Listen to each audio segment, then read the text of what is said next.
이 나이에 이런 생각이 들면 사실 거의 다 비슷합니다. 이번 생은 망했다. 이 생각은 갑자기 옵니다. 통장을 확인하는 순간, 부동산 시세를 검색하는 순간, 증권 계좌를 열어보는 순간, 동창회 단톡방에서 누군가의 성공 소식을 보는 순간, 자식이 친구 부모 이야기를 하는 순간, 그럴 때 이 생각이 밀려옵니다. 아, 나는 이번 생에서 망했구나. 이건 마음의 문제가 아닙니다. 감정의 문제도 아닙니다. 현실 조건의 문제입니다. 당신이 약해서 그런 생각이 드는 게 아니에요. 당신이 부정적이어서 그런 게 아니에요. 실제로 조건이 그렇게 만드는 겁니다. 50대 중반 투자했던 돈이 반토막 났습니다. 계산해 봤습니다. 이걸 만회하려면 몇 년이 걸리는지. 그런데 계산이 안 나옵니다. 시간이 부족합니다. 60대 초반 친구들은 다 잘 삽니다. 사업 성공한 친구, 연금 넉넉한 친구, 자식 잘된 친구. 나는요, 그냥 그렇습니다. 특별히 잘못한 것도 없는데 특별히 잘된 것도 없습니다. 이럴 때 드는 생각. 이번 생은 망했다. 그리고 이 생각이 한 번 들면 모든 게 그렇게 보입니다. 아침에 일어나도 의미가 없고, 밥을 먹어도 맛이 없고, 사람을 만나도 재미가 없고, 앞으로 뭘 해도 소용없을 것 같습니다. 오늘은 이 이야기를 하려고 합니다. 위로하려는 게 아닙니다. 긍정적으로 생각하세요. 이런 말 안 할 겁니다. 대신 현실적으로 이 생각에서 빠져나오는 방법을 이야기하려고 합니다. 행동으로, 생활 구조로, 시간과 돈 사용 방식으로 30분이 넘는 시간이지만 천천히 들어주세요. 시작하겠습니다. 먼저 세 분의 이야기를 들려드리겠습니다. 박성호 씨는 56세, 중견기업 과장으로 30년을 일했습니다. 올해 명예퇴직했습니다. 퇴직금 받고 이제 쉬면서 살려고 했습니다. 그런데 한 달 전 고등학교 동창회가 있었습니다. 30년 만에 만나는 친구들이었습니다. 한 친구는 IT 사업을 해서 성공했습니다. 차는 외제차, 시계는 명품. 또 한 친구는 공무원으로 정년퇴직했습니다. 연금이 한 달에 300만 원. 또 한 친구는 건물주가 됐습니다. 월세로만 생활합니다. 박성호 씨는 그 자리에서 웃으며 대화했습니다. 축하한다고, 잘 됐다고. 그런데 집에 돌아오는 길에 기분이 이상했습니다. 나는 뭐 했지? 30년 동안 열심히 살았는데 남은 게 뭐지? 퇴직금 몇 천만 원. 이게 전부네. 집에 와서 소파에 앉았습니다. 한참을 그냥 앉아 있었습니다. 그리고 이런 생각이 들었습니다. 이번 생은 망했다. 그 후로 박성호 씨는 며칠 동안 아무것도 못했습니다. 일어나기도 싫고, 밖에 나가기도 싫고, 사람 만나기도 싫었습니다. 아내가 물었습니다. 무슨 일 있어? 아니, 아무것도. 말할 수가 없었습니다. 이게 뭐라고 말해야 할지 모르겠었습니다. 그냥 마음속에서 계속 맴돌았습니다. 나는 망했어. 이번 생은 끝났어. 김정숙 씨는 62세, 평생 모은 돈 7천만 원이 있었습니다. 남편 퇴직금이랑 합쳐서 모은 돈이었습니다. 2년 전 주변에서 부동산 투자하면 돈 번다는 이야기를 많이 들었습니다. 그래서 지방 아파트에 투자했습니다. 전세 끼고 5천만 원 넣었습니다. 처음엔 좋았습니다. 시세가 조금 올랐습니다. 그런데 1년 전부터 부동산 시장이 무너지기 시작했습니다. 지금은 팔려고 해도 안 팔립니다. 전세 세입자도 나간다고 합니다. 계산해 봤습니다. 지금 팔면 원금에서 2천만 원 손실입니다. 김정숙 씨는 밤마다 잠을 못 잡니다. 이 돈이면 인생 후반이 달라졌을 텐데 왜 나는 그때 투자를 했을까? 이제 이 돈을 어떻게 만회하지? 계산기를 두드립니다. 60대에 2천만 원을 다시 벌 수 있을까? 아르바이트를 해도 시간이 너무 오래 걸립니다. 남편한테는 말을 못했습니다. 미안해서요. 자식한테도 말 못했습니다. 부담 주기 싫어서요. 혼자 끙끙 앓고 있습니다. 그리고 이런 생각이 듭니다. 이번 생은 망했다. 이 나이에 이렇게 되면 끝이야. 이창수 씨는 64세, 2년 전 은퇴했습니다. 은퇴 후에 뭔가 해보려고 했습니다. 새로운 일도 찾아보고, 취미도 만들어보고, 사람도 만나보고. 그런데 2년이 지나니까 모든 게 힘들어졌습니다. 체력이 예전 같지 않습니다. 조금만 움직여도 피곤합니다. 사람들과의 관계도 줄어들었습니다. 회사 동료들과는 연락이 끊겼고 친구들도 각자 바쁩니다. 새로운 일을 찾아봤지만 나이 때문에 안 됩니다. 경력이 많으시네요 라는 말은 결국 나이가 많으시네요 라는 뜻이었습니다. 어느 날 이창수 씨는 거울을 봤습니다. 주름이 깊어졌습니다. 머리는 희끗희끗합니다. 배는 나왔습니다. 나는 이제 늙었구나. 그리고 생각했습니다. 이제 뭘 해도 늦었어. 시간도 없고 체력도 없고 기회도 없어. 이번 생은 망했어. 세 분의 이야기를 들으셨습니다. 이분들한테 뭐라고 말해줄 수 있을까요? 긍정적으로 생각하세요. 아직 늦지 않았어요. 다시 도전해 보세요. 이런 말들이 도움이 될까요? 안 됩니다. 왜냐하면 이건 마음의 문제가 아니기 때문입니다. 박성호 씨가 우울한 이유는 마음이 약해서가 아닙니다. 비교 기준이 문제입니다. 성공한 친구를 기준으로 자신을 평가하니까 자신이 초라해 보이는 겁니다. 김정숙 씨가 괴로운 이유는 마음이 약해서가 아닙니다. 회복 기준이 문제입니다. 잃은 돈을 되찾아야 한다는 기준이 있으니까 계속 괴로운 겁니다.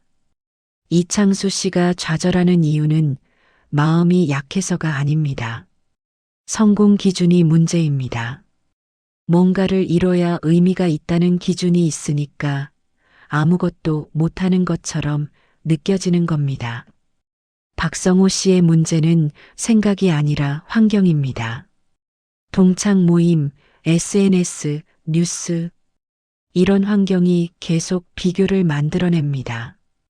환경을 바꾸지 않으면 마음은 절대 안 바뀝니다. 김정숙 씨의 문제는 감정이 아니라 숫자입니다.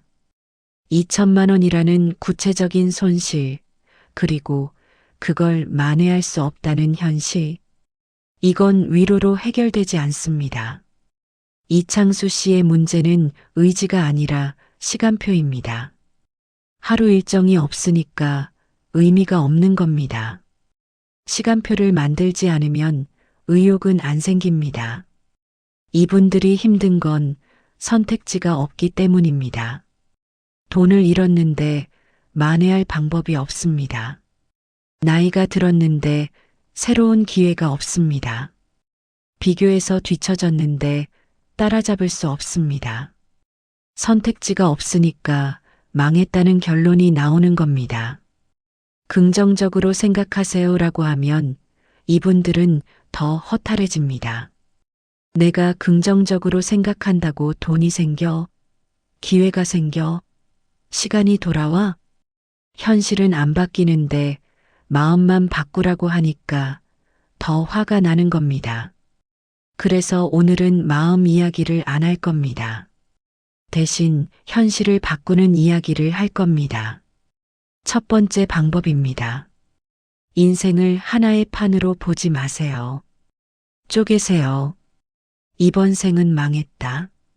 이 문장의 문제는 이번 생이라는 단위입니다. 인생을 하나의 덩어리로 보면 한 번 망하면 끝입니다. 투자 실패하면 인생 전체가 실패. 비교해서 지면 인생 전체가 패배. 이렇게 되는 겁니다. 그런데 인생을 쪼개면 달라집니다. 투자 실패는 이번 판의 실패일 뿐입니다.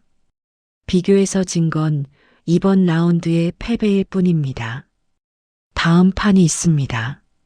다음 라운드가 있습니다. 구체적으로 어떻게 쪼갤까요? 종이를 꺼내세요. 그리고 당신의 남은 인생을 그려보세요. 예를 들어볼까요? 당신이 60세라고 가정합니다. 85세까지 산다고 가정합니다. 그럼 남은 인생은 25년입니다. 이 25년을 쪼개는 겁니다. 10년 단위. 60에서 70세 1차 인생 후반기. 70에서 80세 2차 인생 후반기. 80에서 85세 3차 인생 후반기. 5년 단위. 60에서 65세 1라운드. 65에서 70세 2라운드. 70에서 75세 3라운드. 계속. 1년 단위. 올해 60세의 해. 내년 61세의 해. 계속. 3개월 단위. 1분기 1월에서 3월. 2분기 4월에서 6월. 3분기 7월에서 9월. 4분기 10월에서 12월. 이렇게 쪼개면 인생이 하나의 덩어리가 아니라 여러 개의 판으로 보입니다. 그럼 이제 당신의 실패를 다시 봅니다. 투자 실패? 그건 60세에서 62세 판의 실패입니다. 비교해서 진 거? 그건 50대 라운드의 결과입니다. 인생 전체가 아니에요. 그냥 한 판이에요. 다음 판이 있습니다.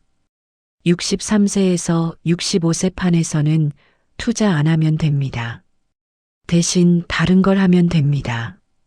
60대 라운드에서는 비교 안 하면 됩니다. 대신 다른 기준으로 살면 됩니다. 이렇게 생각하면 망했다는 생각이 조금 약해집니다. 러시아의 작가 톨스토이는 이렇게 말했습니다. 인생의 가장 큰 실수는 인생을 한 번의 시험으로 보는 것이다. 인생은 한 번의 시험이 아닙니다. 여러 번의 시험입니다. 한 번 틀려도 다음 시험이 있습니다. 톨스토이가 말한 건 생각을 바꾸라는 게 아닙니다. 구조를 바꾸라는 겁니다. 인생을 보는 구조를 바꾸면 결과가 달라집니다. 오스트리아의 정신과 의사 빅터 프랭클은 이렇게 말했습니다. 우리는 삶 전체의 의미를 알 수 없지만 지금 이 순간의 의미는 선택할 수 있다. 인생 전체가 의미 있는지 없는지 그건 지금 판단할 수 없습니다. 그런데 지금 이 3개월, 지금 이 1년, 이건 의미를 선택할 수 있습니다. 프랭클이 말한 것도 마음가짐이 아닙니다. 시간 단위를 바꾸라는 겁니다. 오늘, 지금 이렇게 해보세요. 종이를 꺼냅니다. 당신의 나이를 씁니다. 예를 들어 62세, 85세까지 산다고 가정하고 남은 인생을 씁니다. 23년. 이 23년을 쪼갭니다.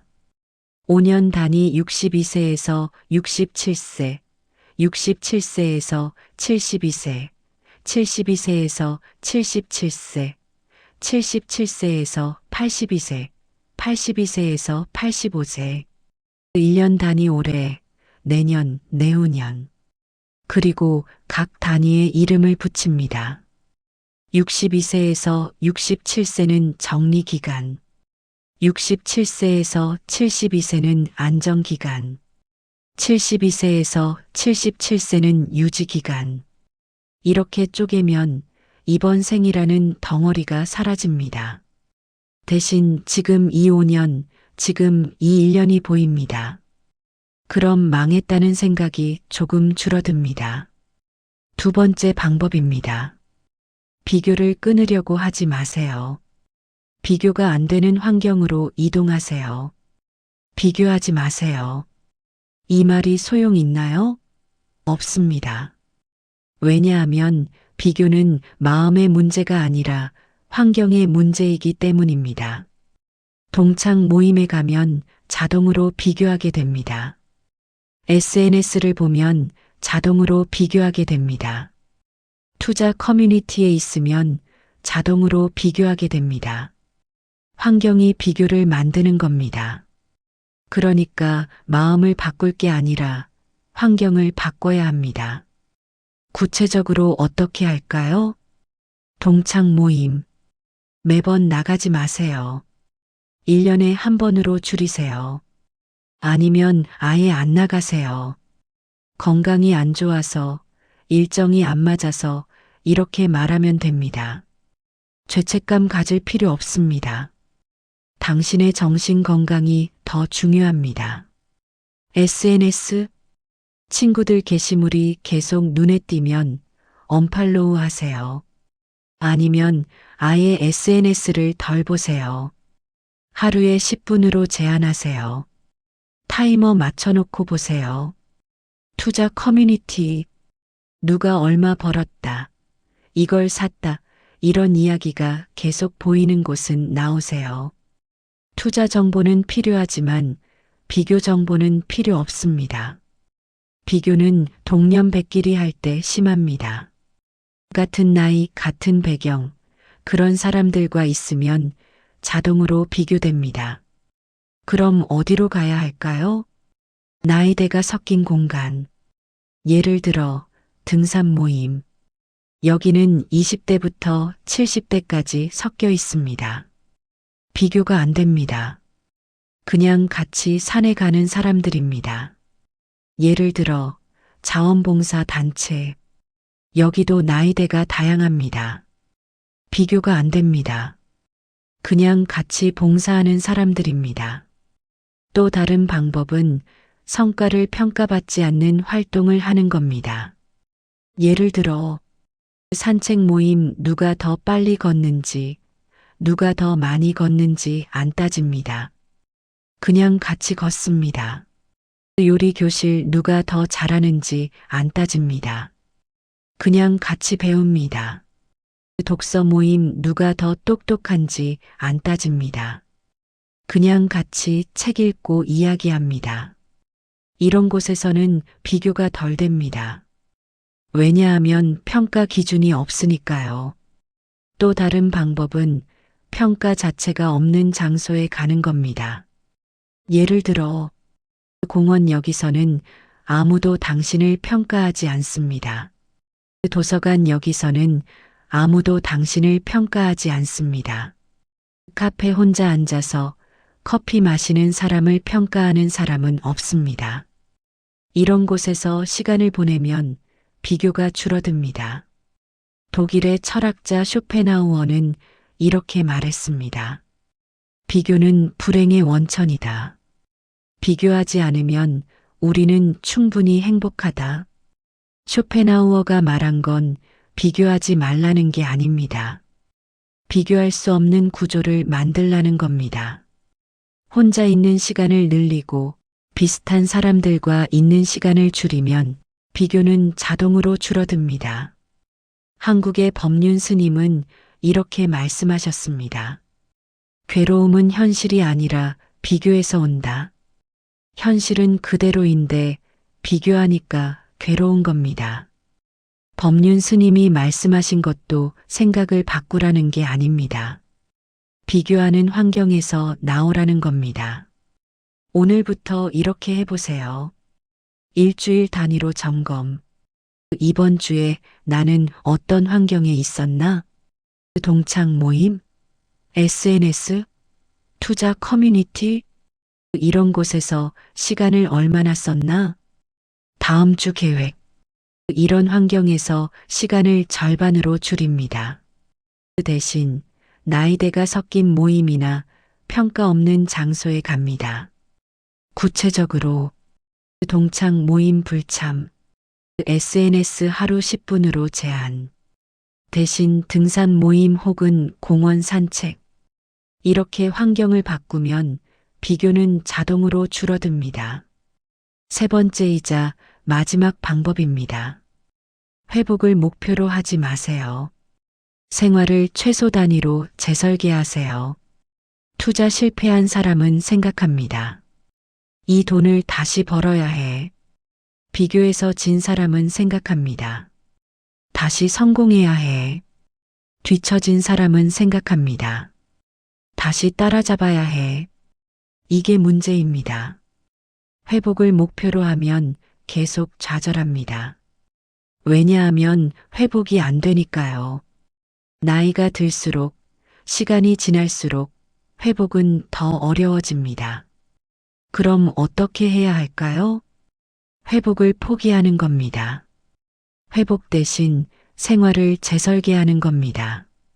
큰 것을 되찾으려고 하지 말고 작은 것을 다시 만드는 겁니다. 하루 구조. 당신의 하루는 어떻게 흘러가나요? 아침에 일어나서 뭐 하나요? 점심에는 뭐 하나요? 저녁에는 뭐 하나요? 이게 정리돼 있나요? 없으면 만드세요. 예시. 7시 기상. 7시 30분 산책 30분. 8시 30분 아침 식사. 9시 신문 읽기. 10시 집안일 혹은 취미. 12시 점심 식사. 1시 낮잠 혹은 독서. 15시 외출 혹은 운동. 18시 저녁 식사. 19시 TV 혹은 산책. 21시 정리 시간. 22시 취침. 이렇게 시간표를 만드세요. 거창할 필요 없습니다. 그냥 하루의 틀을 만드는 겁니다. 다음은 생활 리듬입니다. 매일 같은 시간에 일어나세요. 매일 같은 시간에 자세요. 매일 같은 시간에 밥 드세요. 이게 리듬입니다. 리듬이 잡히면 마음이 안정됩니다. 리듬이 무너지면 마음도 무너집니다. 마지막으로 책임을 줄이세요. 나는 이것도 해야 하고 저것도 해야 하고 가족도 챙겨야 하고 이렇게 생각하면 부담이 커집니다. 그럼 아무것도 못합니다. 대신 책임을 줄이세요. 예를 들어 마이너스 자식 경제 지원 줄이거나 끊으세요. 마이너스 집안일 필수만 하세요. 마이너스 사회적 의무 최소화하세요. 나는 이것만 하면 돼. 이렇게 범위를 정하세요. 그럼 마음이 가벼워집니다. 독일의 철학자 니체는 이렇게 말했습니다. 위대한 것을 이루려는 자는 먼저 작은 것에 집중해야 한다. 니체가 말한 건 의지가 아닙니다. 생활 동선입니다. 하루의 작은 일들, 작은 습관들, 이것들을 먼저 잡아야 큰 것도 잡을 수 있다는 겁니다. 한국의 성철 스님은 이렇게 말씀하셨습니다. 큰 일을 하려는 마음을 버리고 작은 일에 정성을 다하라. 회복, 성공, 만회. 이런 큰 일을 하려고 하지 마세요. 대신 오늘 하루, 오늘의 작은 일에 집중하세요. 아침에 산책하기, 점심 정성껏 먹기, 저녁에 정리하기. 이런 작은 일들이 쌓이면 삶이 정돈됩니다. 오늘부터 이렇게 해보세요. 하루 일정 만들기. 종이에 당신의 하루를 시간표로 그립니다. 기상시간, 식사시간, 활동시간, 취침시간. 일주일 동안 이 시간표대로 살아봅니다. 한 달 목표 줄이기. 이번 달에 이것도 하고 저것도 하고. 이러지 마세요. 딱 하나만 하세요.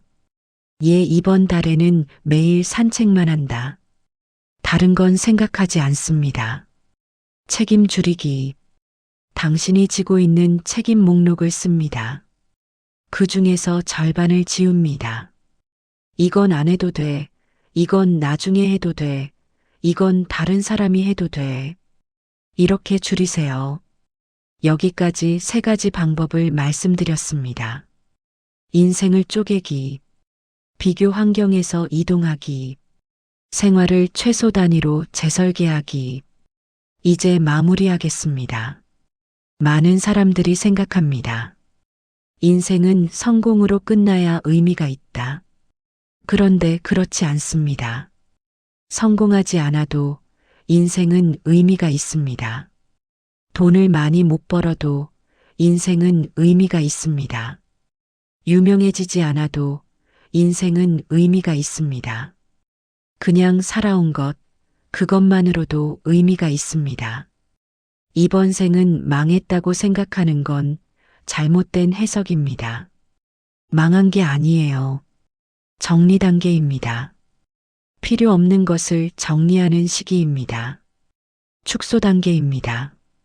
큰 것을 작은 것으로 줄이는 시기입니다. 재배치 단계입니다. 삶의 우선순위를 다시 배치하는 시기입니다. 이게 인생 후반부입니다. 마지막으로 이것만 기억하세요. 다시 성공할 필요 없습니다. 다시 잘 살 필요 없습니다. 그냥 덜 무너지면 됩니다. 오늘보다 내일 조금 덜 무너지고 이번 달보다 다음 달 조금 덜 무너지면 그걸로 충분합니다. 자, 여기까지 긴 이야기 들어주셔서 감사합니다. 마지막으로 말씀드립니다. 이번 생은 망했다는 생각이 들 때 그건 판단이 아니라 과부하 신호입니다. 당신의 마음이 말하고 있는 겁니다. 지금 이 방식으로는 못 버티겠어. 구조를 바꿔줘. 책임을 줄여줘. 이렇게 말하고 있는 겁니다. 그러니까 이 신호를 무시하지 마세요. 대신 행동하세요. 인생을 바꾸지 않아도 구조를 바꾸면 숨은 쉬어집니다. 인생 전체를 뒤집을 필요 없습니다. 그냥 구조를 바꾸세요. 시간을 쪼개고 환경을 바꾸고 생활을 재설계하세요. 그럼 조금씩 나아집니다. 오늘 이 영상을 보고 딱 하나만 하세요. 종이를 꺼내서 남은 인생을 5년 단위로 쪼개보세요. 아니면 SNS 사용 시간을 절반으로 줄여보세요. 아니면 내일 하루 시간표를 만들어 보세요. 딱 하나만 해도 변화가 시작됩니다. 오늘 하루도 수고 많으셨습니다. 당신은 망하지 않았습니다. 다만 다르게 살아야 할 시기에 온 것뿐입니다. 편안한 밤 되시길 바랍니다. 긴 시간 함께 해주셔서 감사합니다.